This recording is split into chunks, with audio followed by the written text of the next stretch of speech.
All right. We're live. Welcome, everyone, to LinkedIn Live with Gain. Appreciate you being here. My name is Jason Manis, Gain CMO. We're going to have a short conversation today about loyalty for hotels. Then we'll open it up to Q&A. So by all means, if you have a question, go ahead and put it in the comments, and we will get to it towards the end. If you're unfamiliar with Gain, Growth Advisors International Network, we are a hub of senior level executives from travel and hospitality, providing advisory services to help companies grow. That's startups, scale ups, and even enterprises. You can learn more by visiting gainadvisors.com.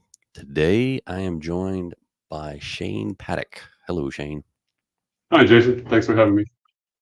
You bet, of course. I like this topic. This is a fun topic. It is. Why don't you tell the folks who don't know you on this call a little bit about your background? Sure. So my background is about 20 years of working in the hospitality tech space. I helped start a company called ZDirect, which was a CRM company. So with that, we kind of built out a central guest profile, email marketing, surveys. And it was kind of a natural progression to build on a loyalty module to it. Our customers started asking, hey, you've got this central database, you know a lot about our guests. Why don't you have a loyalty module onto it? And with that feedback, we kind of built that out. Got to learn a lot of different loyalty platforms, loyalty solutions for our customers. And partly because of that success, we ended up getting acquired by TravelClick, where we kind of extended the vision, built out a platform. We ran their member rates for my hotelier, and then we connected directly to iHotelier for digital redemption of the rewards. And shortly after that, it became Amadeus.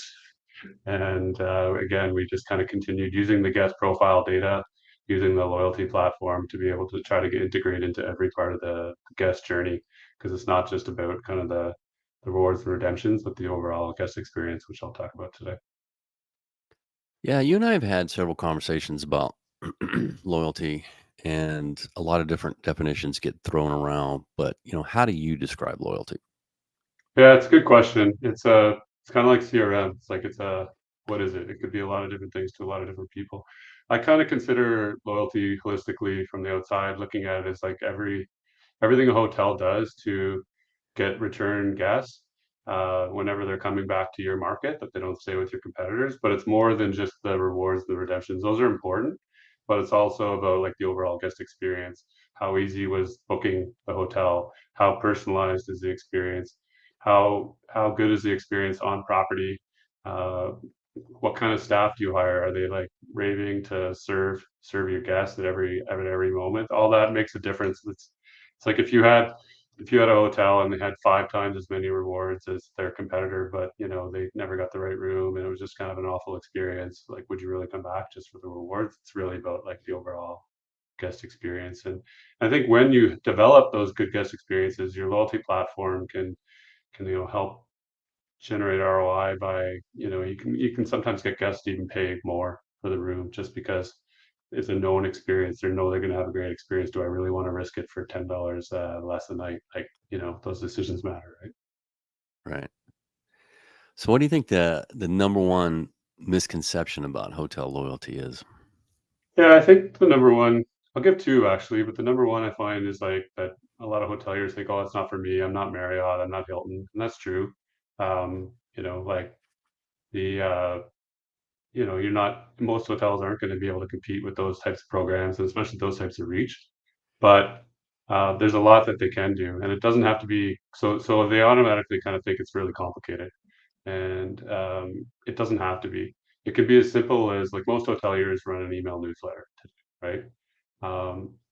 Something totally simple that you could do is just rebranding that email newsletter to a sign up to a loyalty insiders club, and by signing up you're going to get special offers and that kind of thing, and you could send them special links to the booking engine, et cetera, but it's even that it's like doing something that you're already doing but kind of like tailoring it to a loyalty type solution. Obviously, like, it's almost table stakes now, where booking engines will have member rates and discounted rates and things like that, so that you kind of jump on that. But it's all, you can start small and kind of build onto it, whether it's like perks and rewards, cashback solutions. It's really like depends on, and it depends on the kind of your type of hotel. like, be true to your brand if you're a resort or if you're a chain, like, be true and have decent expectations. The other misconception I think about loyalty in general is what I find. I'm a data architect by trade, got and then fell into product development. But part of what I used to do with analyzing a lot of hotel data uh, was that they often had much lower repeat guest rates than they thought. They just thought they didn't know, and they just assumed that no, we have lots of guests that stay 3, 4 times, 5 times, and I would build up these histograms and like be able to see like the majority of them were staying kind of 1 time, 2 times. You go through the levels of the histogram, it would tail off pretty quickly, and that was always like pretty illuminating to hoteliers that I work with, but they also saw it as an opportunity. It's like, okay, if we thought we had this and we don't, like now we just have room for improvement. So that's good because, getting somebody to have 10 stays to 11 is a lot harder sometimes than just getting somebody to come back. Yeah, you've told me in the past that like one of the first things you do is you like just show me the data. Yeah. Yeah. Cut out there for a second. Sorry, what was that part? I said that you've told me in the past that like the first thing you do is you go do a deep dive into the data. Yeah, Like absolutely. you disappear, so you're really getting down into truth, I guess. Yeah, I mean, I was the data architect and the kind of the vision behind the CRM. So dealing with data is kind of what I did. And, as part of CRM, it's like getting access to disparate data systems, and I can kind of crunch all the data in a standalone. I don't have to use the product to do it. And you can get a long way with just the PMS data. But the data is kind of everywhere, right? It's like PMS, CRS, reputation management, housekeeping. So the hotels that are savvy that already have a CRM are definitely like further ahead because hopefully it's the job of the CRM to kind of collect all that data into a central repository, and then analyzing it centrally is much easier than obviously like taking all the guest touch points from disparate systems and trying to make sense of it. But like I said, I've going into a lot of situations, I would just take PMS data. I built the dedupe engine, so I can kind of build out a pretty simple, not simple, but like pretty straightforward way to build a central guest profile, just to give like an idea of a hotel starting out, whether or not they have a CRM system. But obviously, if they do, I think they're much further ahead. Yeah, I would imagine a lot of times data is disparate. It's over here, it's over here, it's over there. It's It's not everywhere. right. Yeah, and guests don't realize that, right? Because guests just say, "I stayed in a hotel. I told you like a feather pillow. Why don't you know over here?" Because they just think it's one big platform, right? And like Right. working in hotel tech, you realize like it's a lot of integrations and working with other vendors and trying to sync data around, and it's complicated. But guests don't care. Guests say, "Hey, I told you I wanted a feather pillow in the booking engine. Why, when I check into the hotel, they didn't know that?" Or why doesn't the housekeepers know that? Or how is it not all connected, right? So that kind of goes to the overall guest experience and like how you move data around to maximize guest experience. Yeah. So you're when you go in and you work with hotels, you're looking at the data that you can find, but then you're also looking at how the data is coming together, whether it's making it to where it needs to be, like you just described. Yeah, exactly. I used to talk about that a lot, like with data and empowering. Like it shouldn't just be a sales and marketing tool, but like um, you should empower everybody to add to the guest profile, whether it's housekeeping, concierge, front desk, all that kind of stuff, and like so they can add to it, but also use it and not just use it for marketing purposes, etc. So you want to be able to distribute that data everywhere. And that goes to the type of staff you hire too, right? Like you have to have the type of staff that really wants to delve into that so they can really go above and beyond. Yeah. Give us a couple of examples of loyalty goals for particular types of properties. Yeah, I mean, most hoteliers, when they think about building out a loyalty program, they just think purely about like return guests and like trying to get that guest to come back a second time, which is obviously a really good goal in itself. But uh, so start to think about like filling particular need periods when it's slow, and how can you use your loyalty database to reward guests to stay like when it's slower. Because we're all dealing with expiring inventory here, right? Another big one for hoteliers for goals is to think about total RevPAR, not just the room revenue, right? So how can you get that guest that's staying with you, even if he's staying with you often, but how can you get him, going to your restaurant, using your spa services, playing around a golf, that sort of thing, right? As opposed to just in the room and going outside the hotel for all of those things. That's a really big one. It could be like driving the amount of signups per month, building out your guest database, or even looking at increasing your guest satisfaction levels, from your own survey program or Google and TripAdvisor, that kind of thing. Those are all pretty good goals that should be tied together. Yeah. So we talked about it a little bit, but maybe describe a little bit more depth on like where does the guest behavior data lie? In your experience, is it readily available? Is it usable to hotels? What's that look like? Yeah, I don't think it's readily available. Like when I started out in this business, like most people just looked at the PMS profile and that was the be all and end all. But like those systems weren't designed to be, you know, guest records, or like in the CRS business, a lot of times like it's about the reservation that matters the most, and like the guest history is like whatever. Our job is to book a reservation and send it to the PMS, and our job is to kind of do that, right? So some of those systems, weren't built out to store that types of data. So I go back to the CRM platform is like pretty important. But it's kind of everywhere, right? Like a concierge like writes down that I asked for show tickets when I was in Manhattan, or the restaurant bookings, and often there's just no central place to do it. You do your best to kind of understand the guest, but in a really transient business like hotels, like that front desk agent might not be there forever, so he doesn't necessarily see the person coming back and learning. You kind of lose all that corporate knowledge, which goes to why staffing is so important too.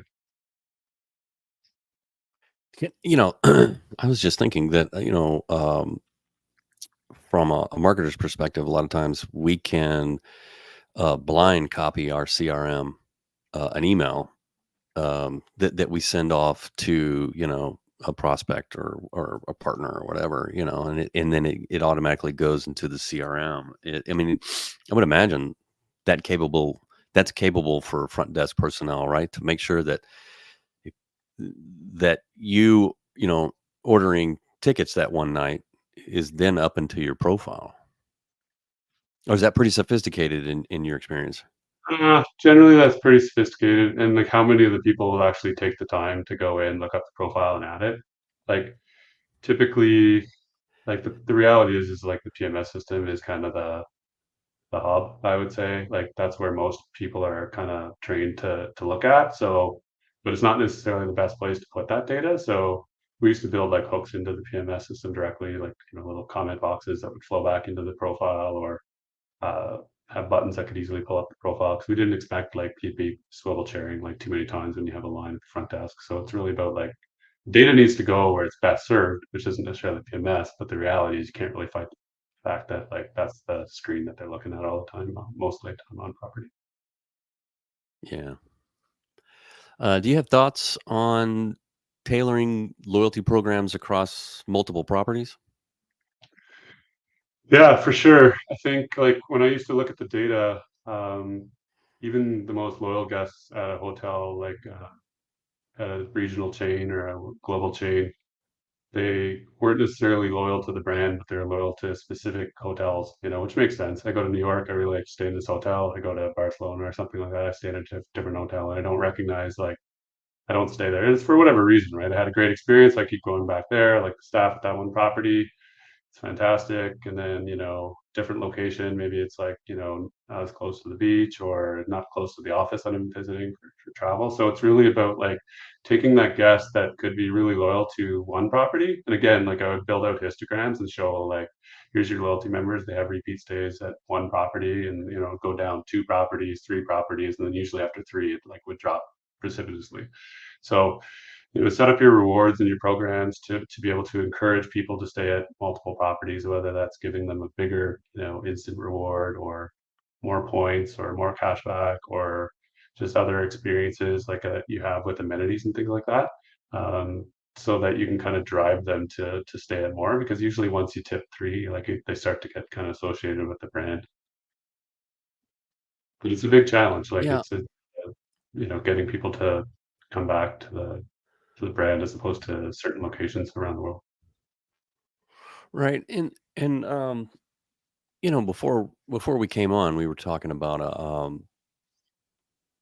big. It was not a big hotel. It's a moderately sized hotel here in Houston, but it's connected to a a health club. So it's got spa, it's got tennis court, and it's got a restaurant. It's got a venue where I've been in conferences, or I've been to a wedding there. It's a local. So there's a lot of locals go in there. I mean, that's a way to do your loyalty as well, right? Is it's not all about the room stay. You're, like you said, these amenities, total revenue. People are starting to look at total revenue now, just not just room revenue. Yeah, I exactly. mean, there's a lot of yeah. Go ahead. Yeah, and then just like so use those to your advantage, right?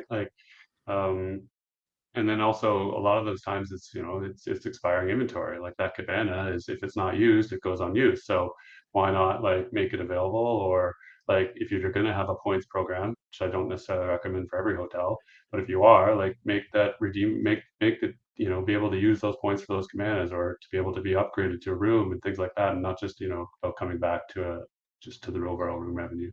Um, like a lot of hotels have a lot of assets that they could use, or even meeting space, right? Like if you're a business traveler, things like that. Like utilize all of the weapons kind of you have as a hotelier to be able to get that guest, not only have that guest a great experience, but to get them to come back time and time again.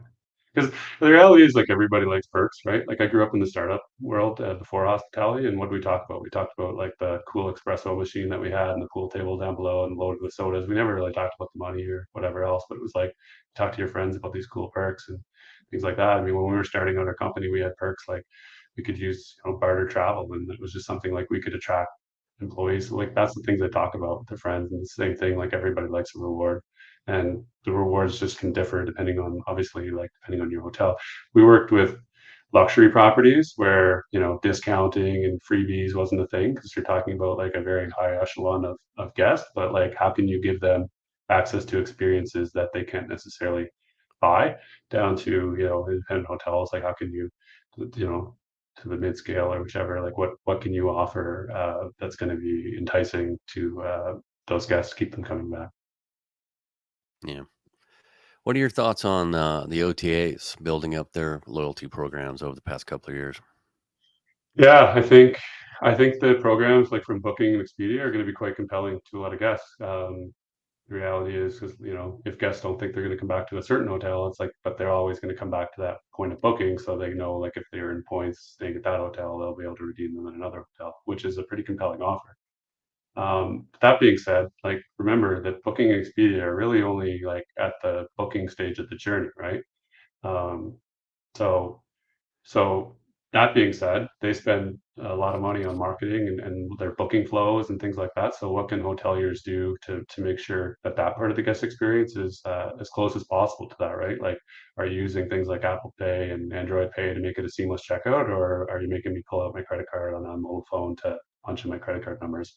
Because a lot of times it's just like really quick to make these reservations with these types of systems, right? Are you personalizing the booking experience? I come back 5 times. I always stay in the king suite. Is the king suite still in the bottom of the list because you're just showing me your default sort order for rooms, or are you kind of personalizing that to me? Plus, usually when you look at Booking Expedia, they're really talking about like they're only merchandising room types, and that's where you get like room types with ocean views or whatever. But or maybe they'll have a rate with breakfast, but they really don't have access to the amenities, all the amenities and services that a hotel has. So how can you build like really cool packages and personalized offers just for me when I'm on your booking engine, as opposed to that's some of the things that you can look at, and some of the more modern booking engines now are starting to let you do that. So it's kind of like, so yeah, make sure your booking flows are good because that's where Booking and Expedia are really solid at. But then once you step on property, they lose control of the guest.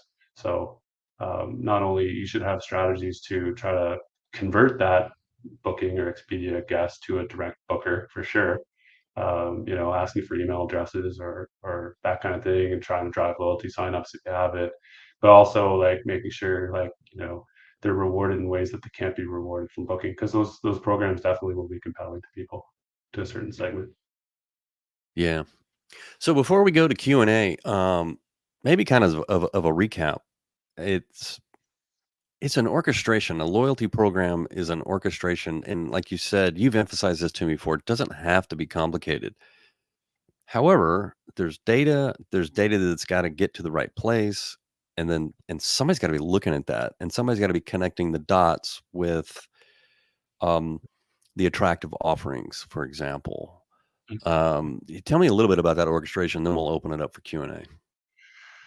Yeah, I mean, for connecting the dots, it's usually you're talking about like revenue managers and sales and marketing people typically working together to see like and working with these systems to generate like what kind of promotions would be best, and you can kind of look at the data. It's also where some of these systems, if they're running like machine learning or AI algorithms, they can really like understand like what's going on with the data much quicker than somebody at the hotel can do. So you can look at patterns and say like this type of guest, not only okay, I might like to buy certain things, but then what do all these other people like look like me, kind of digitally do that. So you can kind of put together that sort of thing. And then it's just like don't be afraid to experiment with it too. Like the marketing and the loyalty side of it should be fun. Uh, we found like the people that got the best performance were people that were willing to try new things and to have different partnerships and just be experimental with that sort of thing. Like obviously you can't change a formal loyalty program every month, or if a guest is signing up for certain rewards, you can't yank them out from underneath them, but you can kind of add to it and change the type of offers and get creative, and that's where it can be fun too. And if one promotion doesn't work, like pivot and try something different. But don't be afraid to kind of do A/B testing and kind of set up those kind of promotions. Got it. Collaborate and have fun.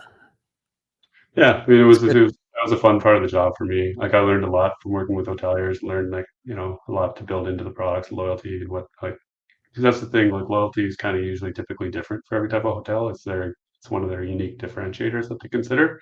So, yeah, it's kind of don't just copy like the big guys, because like, make yourself different and stand out. Yeah. All right. Let's field some questions.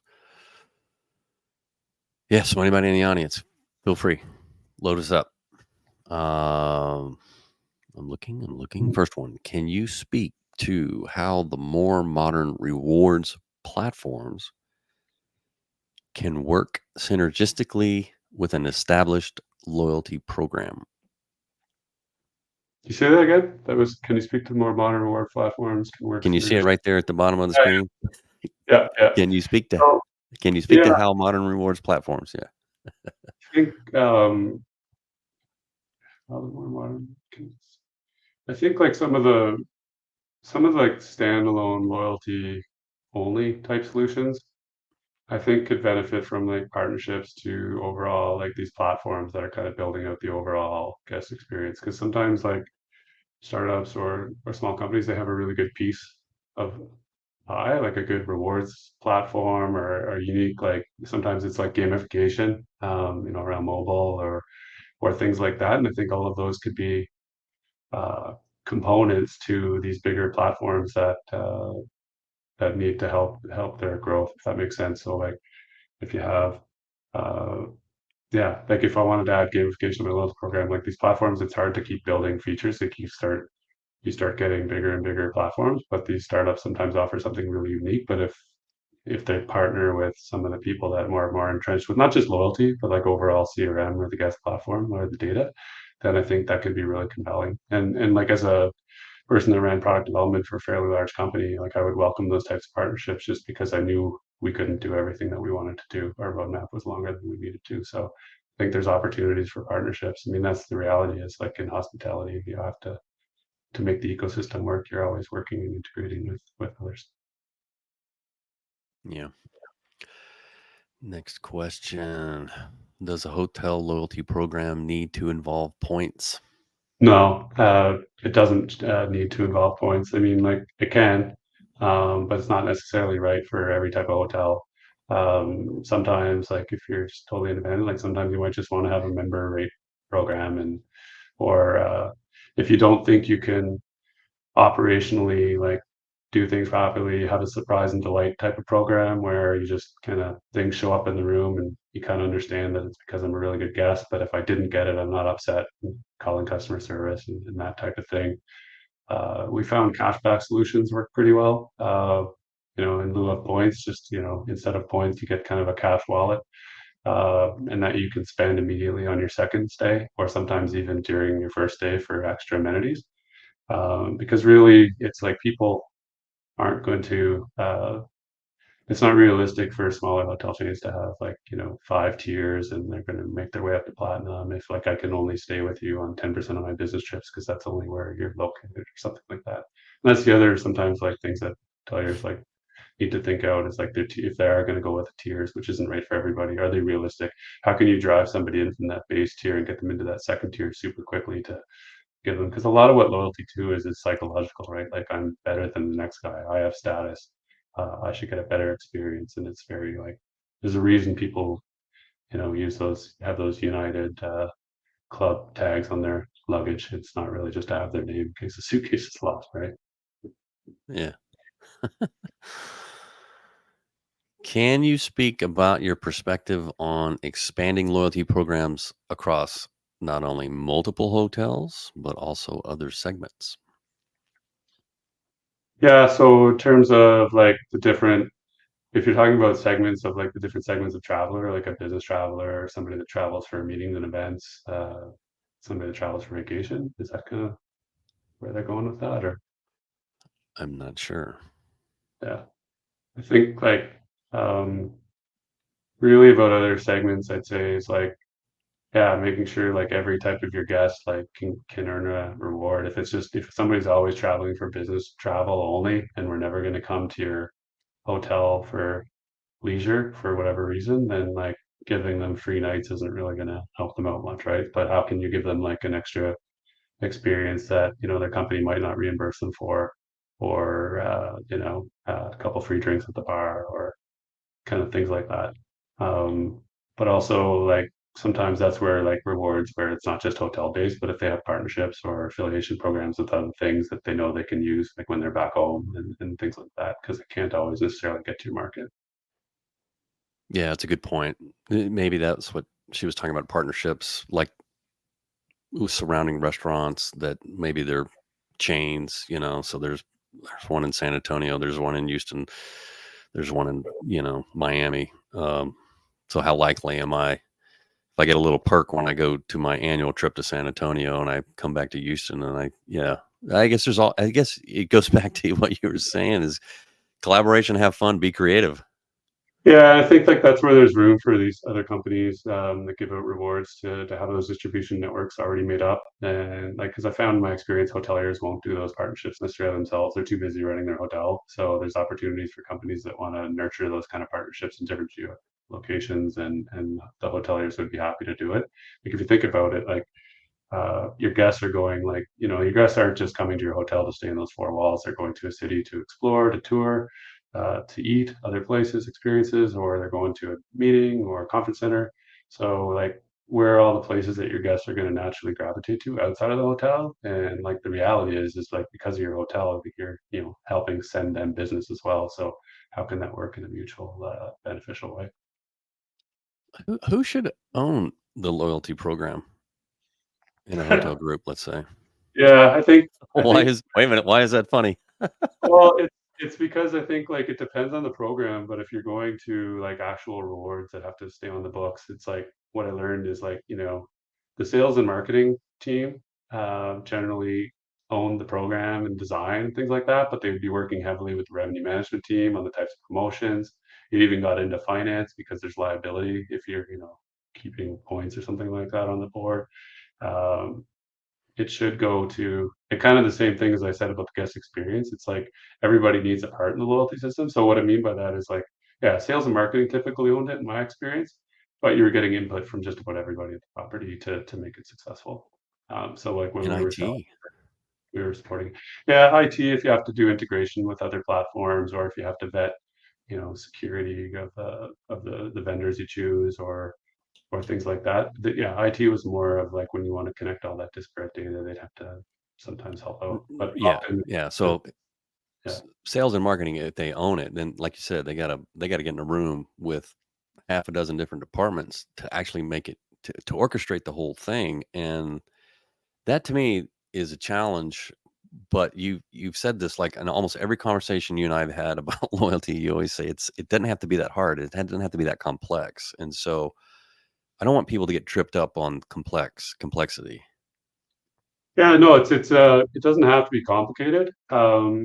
Now it can be really rewarding if it is, and you have the momentum to do it. But like sales and marketing staff shouldn't just decide that every time you have a third stay, there's a free bottle of champagne in your room. But like somebody's got to make sure that that operationally gets to the room and that kind of thing too, right? That's why I mean it's not just them that are kind of deciding that, um, but like if you're able to coordinate that, you're gonna have like, a really good guest experience and it's gonna be better. But that's not to say like if you can't do the most complicated program, you shouldn't do anything at all, right? Like you should start somewhere and be realistic to what you can do and what you can afford to get. Yeah. All right. If all you can do is one thing with nothing in terms of loyalty in place, what is that one thing? All you can do is one thing. I mean, I think it goes back to just start getting to know your guests better and like driving those newsletter signups, or if you have like a private members rate, like often they have to have an account to get that 10% off. Those are almost like it's pretty commoditized now, those types of things. But you're building your database and build kind of those things slower. Like it's bigger than the 10% off, is you're allowing yourself to communicate with those guests, and in a it's a way for them to opt in too, like in with all the privacy laws changing and getting much more restrictive, like you're giving them a really compelling reason to give you that personal information that they're going to have to retain. So I mean that's if nothing was in place, I think that's where I would start. All right. How do you see these hotel loyalty programs extending into the metaverse? That's interesting. I mean, I think the metaverse has like I think it's still pretty early days. That being said, like um, I mean at some point, if it, becomes more mainstream, you're going to see like, how do I use my rewards or redemption capabilities for like an NFT, or, if you're walking around a metaverse shopping center, can I use those redemptions for other things digitally? Say is like, um, probably how it would go. We looked at this early days, probably 5 years back, and it was probably too soon, but like it was about that same concept of like giving somebody an instant reward and knowing that they might not be able to come back to my location, but if we had other partners signed up, can we use those uh, points as from a blockchain perspective, like how can we use those points as currency and record in the ledger and that kind of thing. So I could see like uh, that idea was probably premature at the time, but I could kind of see that evolving as things like the metaverse get more mature. Yeah, you could, with your stay, you could get a VIP pass to the metaverse, the party in the hotel, right? In the metaverse, that invite only, where there are other brands that may be in there that give perks like Coca-Cola or something like that. Just an opportunity to get in, and then you're exposed to other opportunities, whatever those opportunities may be. That might be interesting. Yeah, to me it was yeah. I looked at it as like how do you extend like the reach of your points to get guests like instant rewards that can be from outside the hotel, and do that in a digital way that would make sense, and you could Yeah, manage. Daniel was thinking the same thing. He typed this in. Accessing special areas. Yeah, we're thinking we're thinking the same way, me and Daniel. What else? No more questions. Any more questions? Pop them in here at the end. Something we didn't cover, Shane, that we should have. Um, I think I think it's no, I think we covered like the gamut. Obviously, any one of those components can get like really complicated, and really like what I would say to leave is like set up a program that's right for your hotel. Don't just copy the big brands. Uh, be have fun with it, like, work out like how you can do some really fun types of promotions and but at the same time being true to your brand and make sure that you can support whatever you're going to decide to do. But from that vein, like, don't be afraid to start small because doing nothing is going to, we talked about the OTAs. If you do nothing, then they're more than happy to spend and try to retain your guests if you don't want to do it. So, Yeah, and they take 20, 30% of your room rates and, think about what you can do with that 20 and 30% if you're getting those people to book direct. So those right, rewards like become pretty, not a big amount and, combined with the fees that you would pay for somebody that will take your guest and run a loyalty, right? right. Well, how can people get a hold of you, Shane? I mean, are you active on LinkedIn? Can they message you on LinkedIn, or what's the best Yeah, way? they can reach out to me at LinkedIn or through gainadvisors.com. But for sure, feel free if you had a question that you didn't necessarily ask or if something comes to mind later on, definitely reach out, send me a message on LinkedIn or request to connect and be happy to talk. Well, thank you for joining me. I enjoyed it. Yeah, thanks for having me, Jason. I enjoyed it too. I always like talking about this kind of stuff. Yeah, you bet. All right, thanks everyone. We'll see you next time. Bye.